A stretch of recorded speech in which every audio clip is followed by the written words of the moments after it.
magtiwala sa Panginoon.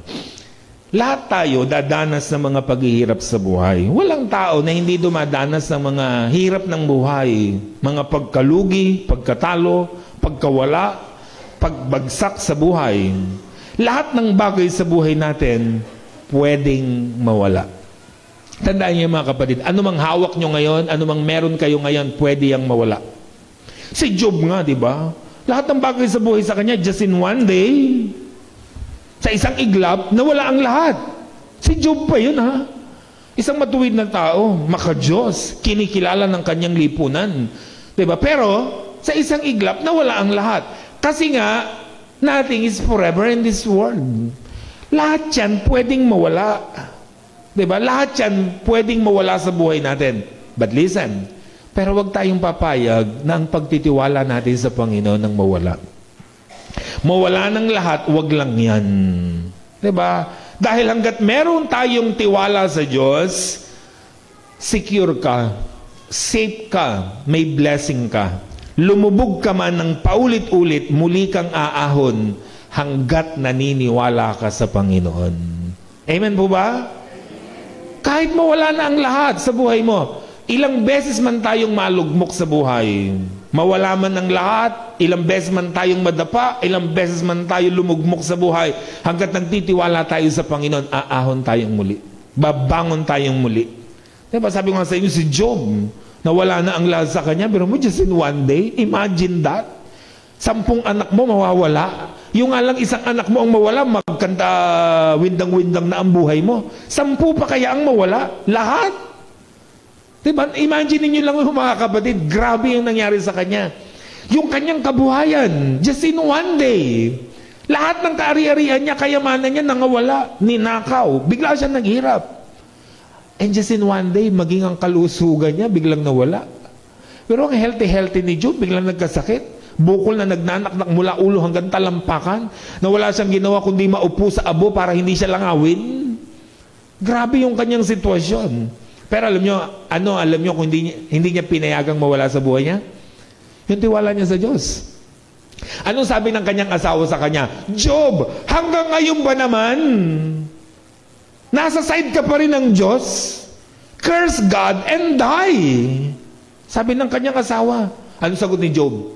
Aba, tatanggap ba tayo ng mabuti? Hindi tayo tatanggap ng masama. In other words, sinasabi ni Job sa kanyang asawa, asawa ko, makinig kang mabuti, sabi niya.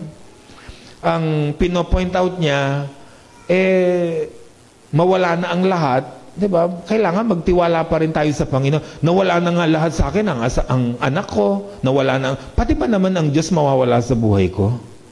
Yun ang hindi niya pinayagang mawala sa buhay niya. Job 13:15, though he slay me, yet will I trust in him.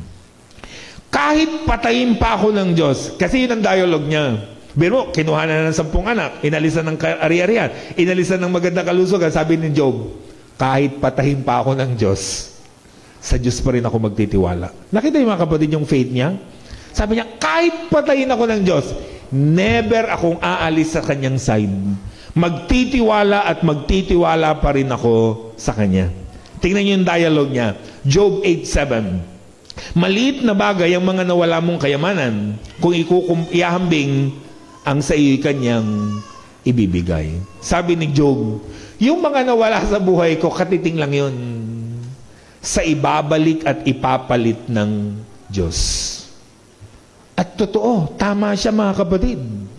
Tama siya sa kanyang paniniwalang yun. Dahil sa kaduluduluhan ng kanyang kwento, anong ginawa ng Diyos sa kanya? He was blessed by God. Siksik, liglig, at umaapaw na pagpapala. Ibinalik ang 10 niyang anak. Diba? Panibagong anak yon, hindi binuhay yung 10 anak ha. Panibagong 10 anak. Nagkaroon ng magandang kalusugan. Yung kutis niya parang pambata, talagang mamula-mula pa siguro. Diba? Tapos siya po ay biglang dumami ang kayamanan niya. Doble-doble. Saganang-sagana ang pagpapala niya. Bakit? Kasi never nawala ang tiwala niya sa Panginoon. Habakuk 3:17-19. Bagamat di namumunga ang puno ng igos at hindi na namumunga ang mga ubas, kahit ang maantala ang pamumunga ng ulibo at wala ng anihin sa mga bukirin, Kahit na mamatay lahat ng mga tupat, mawala ang mga baka sa kulungan, magagalak pa rin ako't magsasaya dahil si Yahweh ang Diyos na magliligtas sa akin. Ang Panginoong Yahweh ang sa akin nagpapalakas tulad ng usa. Tiyak ang aking mga hakbang, inaalalayan niya ako sa mga kabundukan. May napipintong gera, ipinaalam kay Propeta Habakuk. Kasi ang prophet, alam nilang mangyayari in the future. Ibinibigay ng Diyos ang message to tell the people, this is the message of God. Ito ang mangyayari sa atin. Ngayon, ang sabi ni Habakuk sa taong bayan, makinig kayo, ito ang ipinaalam ng Diyos sa atin. Magkakaroon ng gera. At alam nyo kung anong kasunod pag gera? Gutom. Kaya halimbawa, biglang nagkagera tayo, gutom yan. Masisira ang ari-arian natin. Masisira ang pananim. Masisira ang mga hayop, mga mamatayan. Gutom talaga yan. Sabi ni Habakuk, ganito, sa taong bayan, sabi niya, kahit wala na tayong mapitas na bunga ng mga pananim natin, kahit mga matay at mapese lahat ng hayop natin, kahit magutom tayo, sabi niya, magtiwala pa rin tayo sa Panginoon. Diba? Yan ang kanyang message sa kanila, mga kapatid. Kasi yun ang napakahalaga sa buhay natin. Mawala man ng lahat, wag lang tayong mawawala ng pag-asa sa Diyos. Marami nang nawala sa buhay natin at marami pang mawawala sa buhay natin kasi wala namang permanente sa mundo. Nothing is permanent in this world. Walang forever sa mundo. Tingnan mo ang katabi mo. Tingin mo ba permanent yan sa mundo? Forever ba yan dito sa lupa? No. Mukhang malapit na, di ba? Itsurang malapit na po ito. Ano? Di ba? Walang forever sa lupa. Ang pera hindi forever. Nauubos ang pera. Ang bahay nasisira. Ang sasakyan nawawala. Ang good health nawawala. Ang trabaho nawawala. Ang magandang buhay nawawala. Pero mawala man ng lahat sa buhay natin, huwag tayong papayag na mawala ang tiwala natin sa Panginoon. Dahil yun lang ang forever. Sabi ng 1 Corinthians 13:13, these three things will remain forever. Tatlong bagay lang ang forever sa mundo. Sabi ni Apostle Paul. At ano raw yun? Faith, your hope, your love. Yan lang ang forever. Yung pananampalataya natin pagtitiwala sa Panginoon, yun lang ang may forever. So yan ang huwag tayong papayag na mawala. Kasi yan lang ang may forever sa buhay natin.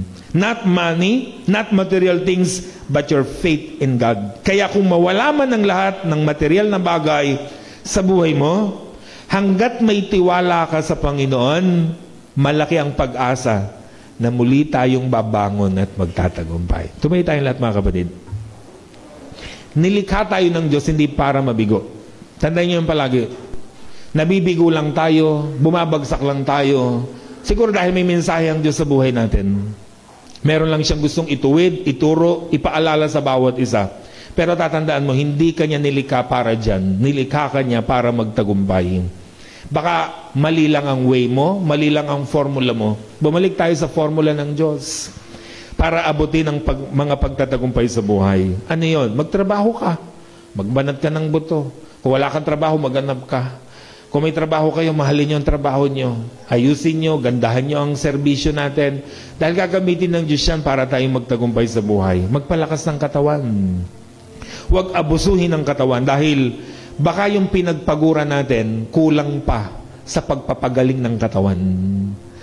Damihan ng kaibigan, pakonti ng kaaway. Kasi darating ang araw, kakailanganin natin ang tulong ng iba para maabot natin ang mga pangarap natin. At higit sa lahat, magtiwala tayo sa Panginoon. Mawala man ang lahat sa buhay natin, huwag mawawala ang tiwala natin sa Kanya. Dahil ito ang susi ng tagumpay natin sa buhay. Panginoon,